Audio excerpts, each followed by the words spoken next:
Hi welcome to my channel. ಹೇಗಿದ್ದೀರಾ ಎಲ್ಲರೂ? ಚೆನ್ನಾಗಿದ್ದೀರಾ ಅಂತ ಅನ್ಕೊತೀನಿ. ಇವತ್ತು ನಾನು ಸಿಂಪಲ್ಲಾಗಿ ಮನೆಯಲ್ಲಿ ಹೇಗೆ ಡ್ರೈ ಫ್ರೂಟ್ ಲಾಡು ಮಾಡೋದಂತ ನಾನು ಇವತ್ತು ನಿಮಗೆ ಹೇಳ್ಕೊಡ್ತೇನೆ. ಭಾಳ ದಿನ ಆಗಿತ್ತು ವಿಡಿಯೋ ಮಾಡಿರಲಿಲ್ಲ. ಡ್ರೈ ಫ್ರೂಟ್ ಲಾಡು ಮಾಡಿದ್ದೆ, ಹಾಗೆ ನಿಮಗೂ ತೋರಿಸೋಣ ಅಂಥೇಳಿ ವಿಡಿಯೋ ಮಾಡಿಕೊಂಡೆ.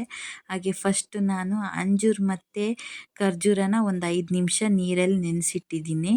ಇದು ಪೇಸ್ಟ್ ಮಾಡಬೇಕಲ್ಲ, ಇದಕ್ಕೆ ನೀರು ಹಾಕಬಾರ್ದು, ಹಂಗೆ ನೆನೆಸಿಟ್ಟಿರ್ತೀವಲ್ಲ ಅದನ್ನೇ ತೆಗೆದು ಸ್ವಲ್ಪ ಪೇಸ್ಟ್ ಮಾಡ್ಕೋಬೇಕು. ನೋಡಿರಿ, ಈ ಥರ ಪೇಸ್ಟ್ ಮಾಡಬೇಕು.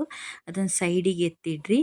ಹಾಗೆ ನೆಕ್ಸ್ಟು ಒಂದು ಬಾಣಲೆಗೆ 2 ಸ್ಪೂನು ತುಪ್ಪ, 2 ಸ್ಪೂನ್ ಯಾವ್ದಾದ್ರು ತುಪ್ಪ ಹಾಕಿ, ಮತ್ತು ನಿಮ್ಮ ಮನೇಲಿ ಯಾವ್ಯಾವ ಡ್ರೈ ಫ್ರೂಟ್ಸ್ ಇದೆಯೋ ಅದರಲ್ಲೂ ಮಾಡ್ಬೋದು. ಹಾಗೆ ನಾನು ತಗೊಂಡಿದ್ದು ಬಾದಾಮಿ, 1 ಬಟ್ಲು ಬಾದಾಮಿ. ಅದಾದ ತಕ್ಷಣ ನೆಕ್ಸ್ಟ್ ಗೋಡಂಬಿ, ಅದಾದ ತಕ್ಷಣ ಪಿಸ್ತಾ ಮತ್ತು ವಾಲ್ನಟ್. ಇದು 4 ಡ್ರೈ ಫ್ರೂಟು ನಾನು ತಗೊಂಡಿದ್ದೀನಿ.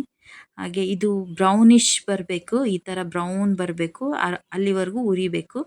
ನೆಕ್ಸ್ಟ್ ಅದೇ ಬಾಣಲೆಗೆ 2 ಸ್ಪೂನ್ ತುಪ್ಪ, ಚಿಯಾ ಸೀಡ್ಸಿನ ಡಬ್ಬನೇ ಸಿಗುತ್ತೆ, ಅದೇ ತಗೊಳ್ಳಿ, ಎಲ್ಲ ಸೀಡ್ಸ್ ಇರುತ್ತೆ ಅದರಲ್ಲಿ. ಅದನ್ನು ಒಂದು 5 ನಿಮಿಷ ಹುರ್ಕೋಬೇಕು.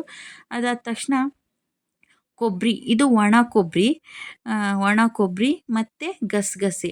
ಇದಕ್ಕೇನು ತುಪ್ಪ ಹಾಕಬೇಕಂತಿಲ್ಲ, ಯಾಕಂದರೆ ಬಾಣಲೆಯಲ್ಲೇ ತುಪ್ಪದ ಅಂಶ ಇರುತ್ತಲ್ಲ, ಅದರಲ್ಲೇ ಹುರ್ಕೊಳ್ಳಿ ಸ್ವಲ್ಪ. ಅದಾದ ತಕ್ಷಣ ನೆಕ್ಸ್ಟ್ 2 ಸ್ಪೂನು ತುಪ್ಪ.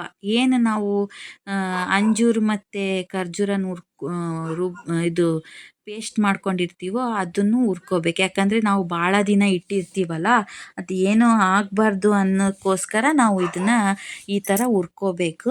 ಹಾಗೆ ಎಲ್ಲ ಹುರ್ಕೊಂಡಾದ ತಕ್ಷಣ ನೆಕ್ಸ್ಟ್ ಒಂದು ಬಟ್ಲಿಗೆ ಹುರ್ಕೊಂಡಿರೋದನ್ನೆಲ್ಲ ಹಾಕಿ ಈ ಥರ ಮಿಕ್ಸ್ ಮಾಡ್ಕೋಬೇಕು.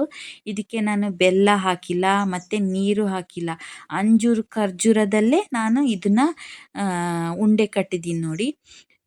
ಮಕ್ಕಳಿಗೆಲ್ಲ ತುಂಬ ಇಷ್ಟ ಆಗುತ್ತೆ. ಮನೆಯಲ್ಲೇ ನಾವು ಡ್ರೈ ಫ್ರೂಟ್ ಲಾಡು ಮಾಡಿ ಮಕ್ಕಳಿಗೆ ಕೊಡ್ಬೋದು. ಹಾಗೆ ಇದೇ ಥರ ವಿಡಿಯೋ ಬೇಕಂದರೆ ನನ್ನ ಚಾನಲ್ ಸಬ್ಸ್ಕ್ರೈಬ್ ಮಾಡಿ, ಲೈಕ್ ಮಾಡಿ, ಶೇರ್ ಮಾಡಿ ಮತ್ತು ಕಮೆಂಟ್ ಮಾಡಿ. ಹೀಗೆ ಪ್ರೀತಿ ಕೊಡಿ.